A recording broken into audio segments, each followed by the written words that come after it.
Everyone has their own concept of motherhood. Try Googling, what does motherhood mean?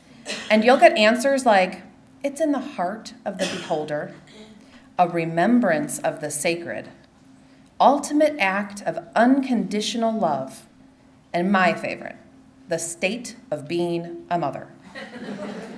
Like it's this great bond that joins us simply by virtue of having born a child. We're supposed to feel connected. We're supposed to feel a part of something bigger than ourselves. Until you become the mother of a child that doesn't fit into that neat little box. Maybe your child has severe autism or ADHD. Maybe your child is the reason nuts or sugary birthday snacks are banned from the school. Or maybe your child is like mine, transgender. Until you become the mother of a child that other mothers wouldn't want. And then motherhood takes on a whole new meaning. Isolation, loneliness, fear, depression.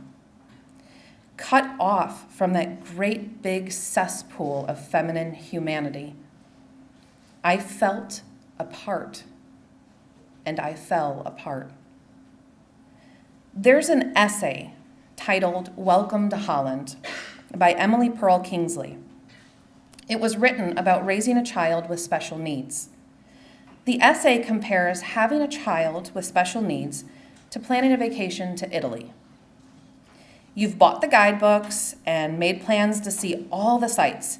Halfway through the flight attendant says, "Welcome to Holland." But you weren't supposed to go to Holland. You were going to Italy. And Holland is great, but it isn't Italy. You don't have any guidebooks and you don't have any plans, and all of your friends got on the right plane, and they're all talking about Italy, tweeting about the Colosseum, posting selfies and gondolas on Facebook, while you're stuck in Holland, tipping windmills, alone. And all the while, you wholeheartedly believe you belonged in Italy. Parents of kids like mine, they compare that poem to raising a trans kid too. Except I don't think that's right at all. When you're raising a transgender child, you weren't told on the airplane that you were headed to Holland. You got to Italy. Saw everything that Italy had to offer. You loved Italy so much, you made a home there, developed friendships, learned the language, loved the cuisine, garlic, right?